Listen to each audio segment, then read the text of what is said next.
Welcome to RRB kitchen. Today special recipe என்னன்னு பார்க்கலாம் வாங்க. நான் இன்றைக்கி ஒரு ஸ்வீட் ரெசிபி பண்ண போகிறேன். என்ன ஸ்வீட் ரெசிபினா சேமியா பால் பாயாசம் பண்ணலாம் வாங்க. இந்த சேமியா பால் பாயாசம் ரொம்ப டேஸ்ட்டாக இருக்கும். வாங்க வீடியோக்குள்ளே போய் எப்படி பண்ணுறதுன்னு பார்க்கலாம்.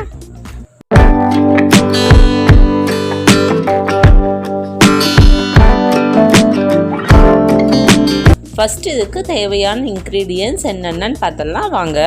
இந்த மாதிரி நீல வாக்கில் இருக்க சேமியா எடுத்துக்கலாம். அதுதான் பாயாசத்துக்கு சூட்டபுளாக இருக்கும். 150 கிராம் கப்பில் நான் இன்றைக்கி ஒரு கப்பு இந்த மாதிரி பீஸாக உடச்சி எடுத்து வச்சுருக்கேன்.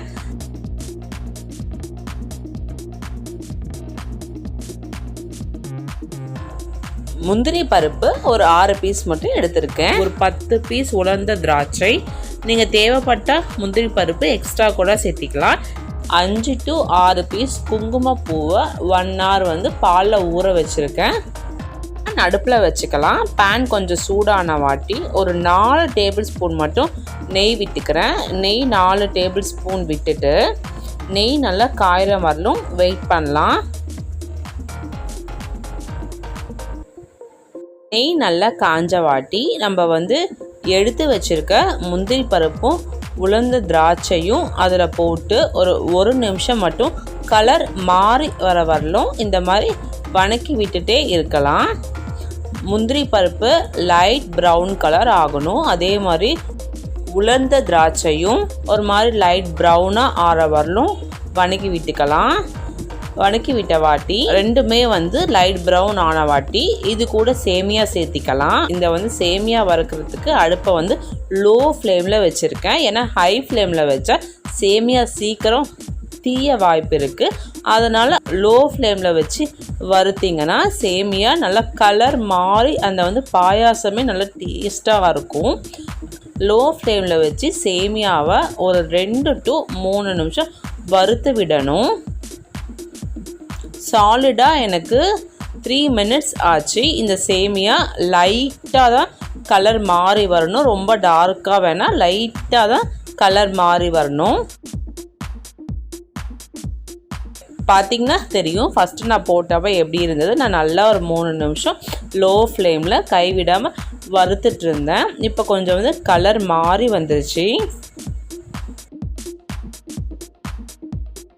லைட்டாக சேமியா கலர் மாறி வந்ததும் நம்ம வறுத்த முந்திரி பருப்பு திராட்சை சேமியா எல்லாத்தையும் ஒரு பிளேட்டில் கொட்டி ஆற விட்டுடலாம்.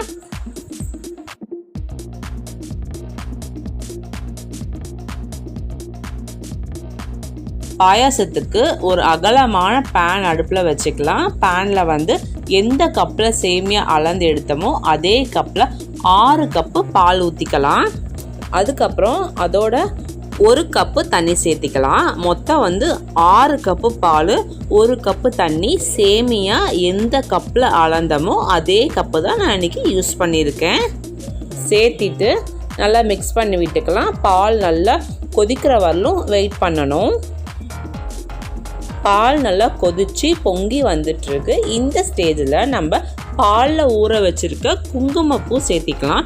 1 hour பாலில் ஊற வச்ச குங்குமப்பூ பாயாசத்தில் சேர்க்கும் போது அந்த பாயாசம் லைட்டாக எல்லோயிஷாக இருக்கும். பார்க்குறதுக்கும் நல்லாயிருக்கும். டேஸ்ட்டும் அவ்வளோ சூப்பராக இருக்கும். குங்குமப்பூ ஆப்ஷனல் தான். உங்கள்கிட்ட குங்குமப்பூ இல்லைன்னா ஸ்கிப் பண்ணிக்கலாம். குங்குமப்பூ பால் சேர்த்த வாட்டி நெய்யில் வறுத்து வச்சுருக்க சேமியாவை சேர்த்திக்கலாம். சேர்த்திட்டு சேமியா எல்லா இடத்துலையும் பாலில் மிக்ஸ் ஆகிற மாதிரி மிக்ஸ் பண்ணி விட்டுக்கலாம். சாலிடாக 7 நிமிஷம் நல்லா பாயில் ஆகட்டும். 7 நிமிஷத்தில் சேமியா நல்லா வெந்து வந்துடும். நான் சுக்கும் ஏலக்காவும் பவுட்ரு பண்ணி ஒரு 1/4 பிஞ்சு மட்டும் சேர்த்திக்கிறேன். சப்போஸ் சுக்கு ஏலக்காய் பவுடர் உங்ககிட்ட இல்லைன்னா வெறும் ஏலக்காய் கூட பவுட்ரு பண்ணி சேர்த்திக்கலாம். இல்லை 2 ஏலக்காய் கையால் உடச்சி விட்டு கூட சேர்த்திக்கலாம். நான் சொன்ன மெத்தடில் பால் பாயாசம் ஒரு முறை பண்ணி பாருங்கள். நம்ம எந்த திக்னஸில் பால் பாயாசம் பண்ணுறோமோ அதே திக்னஸில் தான் இருக்கும். ஒரு சிலருக்கு சேமியா பால் பாயாசம் பண்ணும்போது சூடு ஆறின வாட்டி கெட்டி ஆகிடும். இந்த மெத்தடில் பண்ணி பாருங்கள். கெட்டியாகாமல் நம்ம வந்து எந்த திக்னஸில் பால் பாயாசம் ரெடி பண்ணி வச்சோமோ அதே மாதிரியே இருக்கும். டேஸ்ட்டும் அவ்வளோ சூப்பராக இருக்கும். 7 நிமிஷம் நல்லா பாயில் ஆக விடலாம். அந்த சேமியா பால் பாயாசம் லைட்டாக திக்காகும். சேமியாவும் நல்லா வெந்து வந்துடும். அப்பப்போ மட்டும் மிக்ஸ் பண்ணிகிட்டே இருங்க. ஃப்ளேமை மட்டும் மீடியமில் வச்சுக்கோங்க. பாருங்கள், சேமியா நல்லா வெந்துருச்சு. சேமியா வெந்த வாட்டி நான் எந்த கப்பில் சேமியாவும் பாலும் அளந்தனோ அதே கப்பில் 1 கப்பு சுகர் எடுத்து வச்சுருக்கேன். 1 கப்பு சுகர் வந்து இந்த பால் பாயாசத்தோடு சேர்த்திக்கலாம். சர்க்கரை சேர்த்துட்டு ரொம்ப கொதிக்க விடக்கூடாது. லைட்டாக சர்க்கரை கரைஞ்சதும் ஆஃப் பண்ணிடுங்க.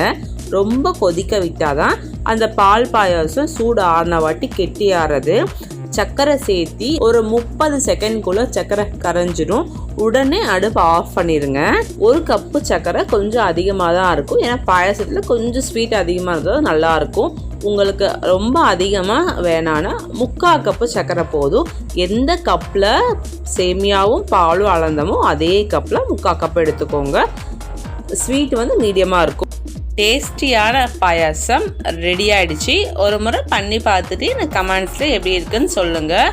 செம்மையாக இருக்கும் டேஸ்ட்டு. இந்த பாயாசம் சர்வ் பண்ண ரெடி ஆகிடுச்சு. நான் வந்து லைட்டாக மேலே குங்குமப்பூ போட்டு சர்வ் பண்ணுறேன். நான் பண்ண இந்த சேமியா பால் பாயாசம் உங்களுக்கு பிடிச்சிருந்தா என்னோட RRV கிச்சன் சேனலை லைக் பண்ணுங்கள், ஷேர் பண்ணுங்கள், சப்ஸ்கிரைப் பண்ணுங்கள். மறக்காமல் பக்கத்தில் இருக்க பெல் பட்டன் ப்ரெஸ் பண்ணி ஆல் ப்ரெஸ் பண்ணிக்கோங்க. அப்போ தான் நான் போடுற எல்லா வீடியோஸும் உங்களுக்கு நோட்டிஃபிகேஷனாக வரும். தேங்க்யூ.